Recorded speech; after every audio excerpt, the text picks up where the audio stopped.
ऐकायला मिळालं की उबाटा गटाचे प्रवक्त्यांनी काहीतरी ट्विट केलेलं आहे आणि त्याला रिट्विट मनसेच्या संदीप देशपांडेंनी पण केलेलं आहे, तेच ट्विट रिट्विट केलेलं आहे.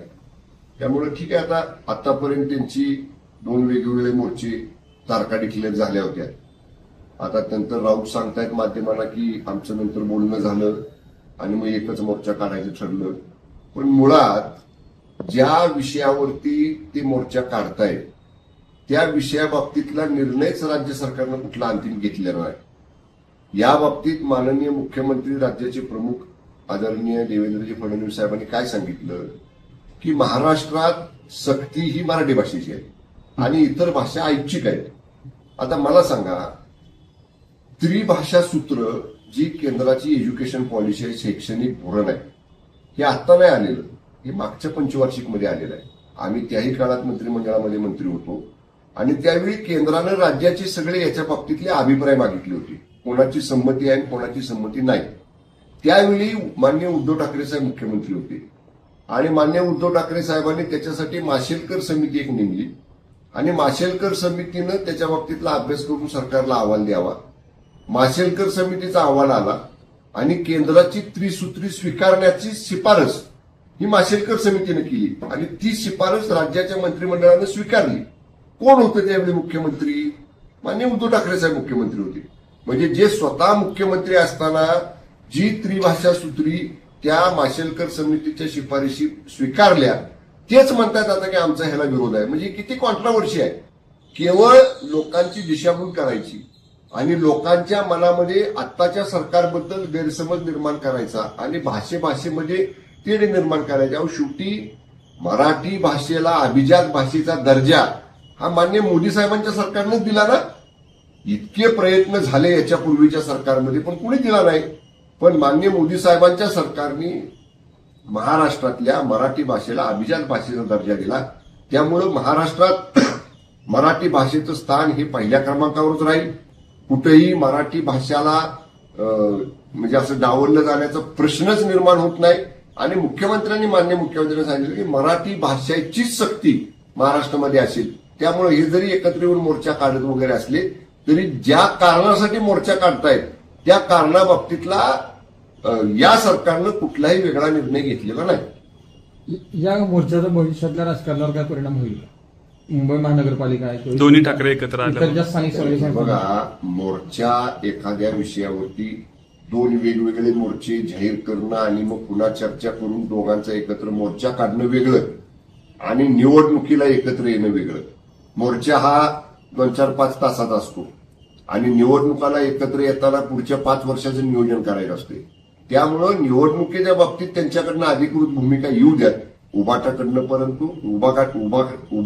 पण आणि मनसेकडनं पण.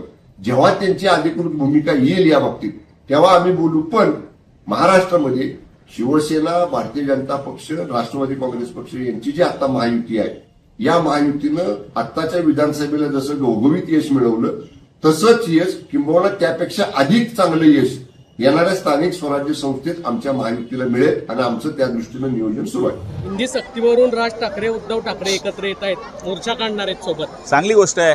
कोणाला विरोध थोडी या गोष्टीचा. मराठी ही आमची भाषा आहे आणि आम्ही ती मान्य करतो.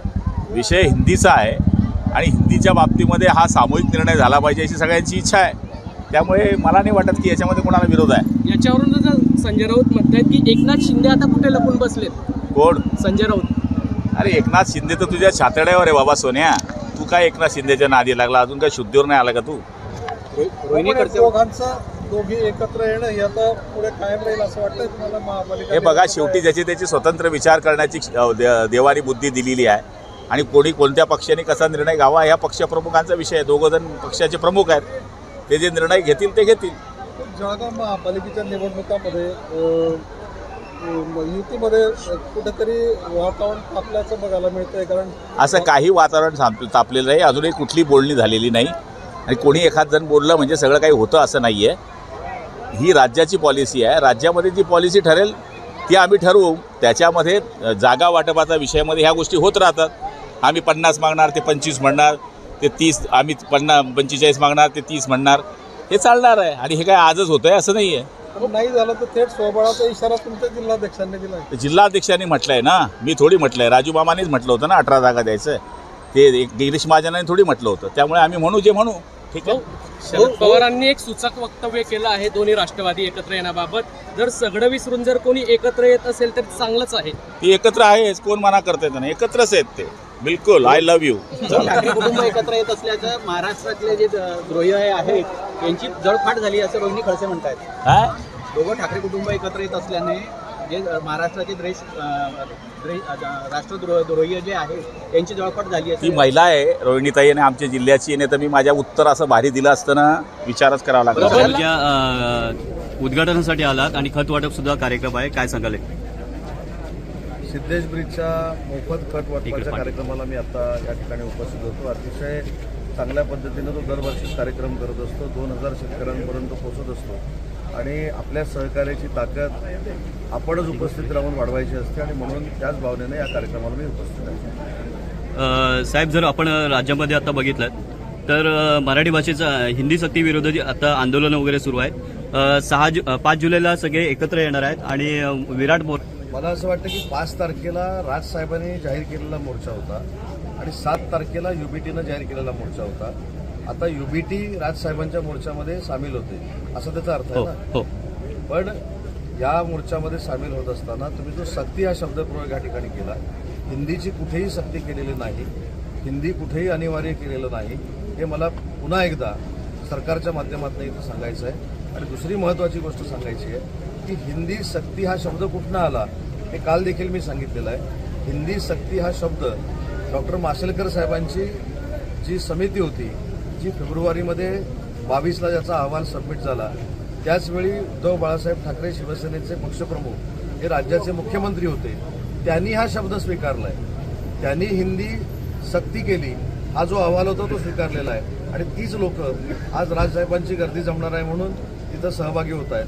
मला असं वाटतं की त्यांचा लोकशाहीतला भाग आहे, कोणी कोणाबरोबर जायचं, परंतु हिंदीची सक्ती करावी हा जो निर्णय झाला त्यावेळी मुख्यमंत्री युबीटीचे पक्षप्रमुख उद्धवजी ठाकरेच होते.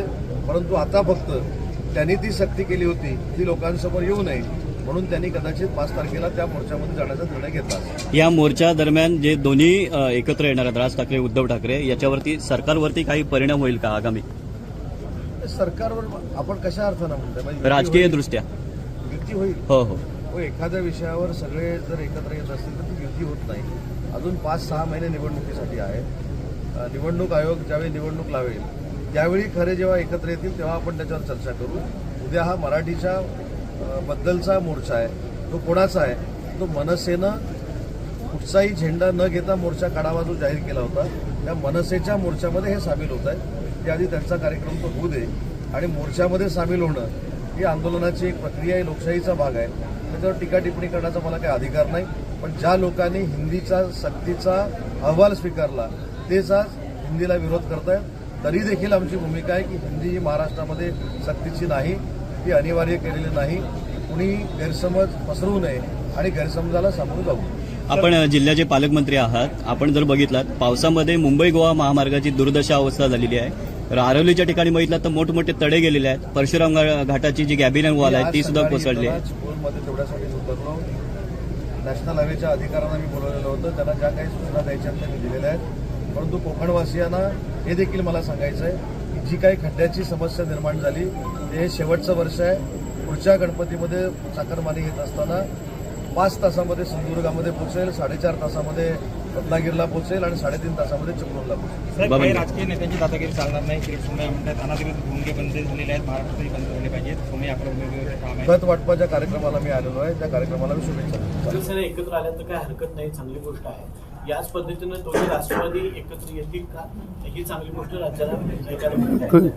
कुणी एकत्र येऊन सगळं विसरून काही करत असतील तर ती गोष्ट केव्हाही चांगली.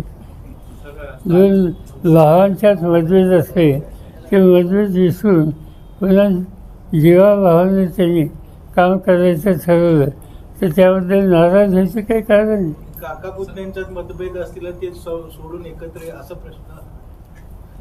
काका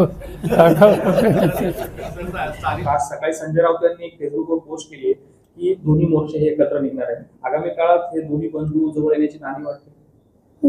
असं आहे की राजकारणामध्ये आज काय ते आहे, उद्या काय होईल ते काहीही सांगता येत नाही. कुठला पक्ष कुठे जाईल, कोणाची युती होईल हे सांगणं मोठं कठीण आहे. तसं तर लोकांचं जे आहे विशफुल थिंकिंग ज्याला आपण म्हणतो अनेकांचे आहे. ते मागेच मी सांगितलं 2 पवार 2 ठाकरे एकत्रित यावं वगैरे वगैरे. परंतु राजकारणामध्ये तसं घडतंच असं नाही. त्यामुळे ठीक आहे एकत्रित मराठीसाठी लढा देण्या, कारण दोन्ही शिवसेना पक्षाची मूळपासूनची जे शिवसेना पक्ष निर्माण झाला तोच हा मराठीच्या प्रश्नावर. मुंबईमध्ये विशेषतः मराठी माणसाला नोकरी धंदा इतर सगळ्या गोष्टींमध्ये प्राधान्य मिळालं पाहिजे.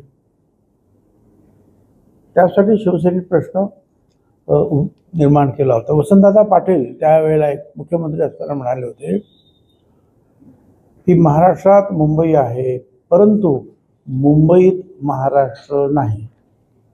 हा धागा पकडून बाळासाहेबांनी सुद्धा शिवसेनेचं जे आहे वातावरण संपूर्ण पेटवलं होतं. आणि त्याच शिवसेनेची जी आहे ती वेगवेगळी शक्ल झालेली आहे. त्यामुळे मराठीवर एकत्रित येणं हे काही नवीन आहे असं मला वाटत नाही. आणि त्याने जो तो निर्णय घेतला असेल तर ठीक आहे, ओके आहे. त्याच्याबद्दल ऑब्जेक्शन घेण्याचं काही कारण मला दिसत नाही.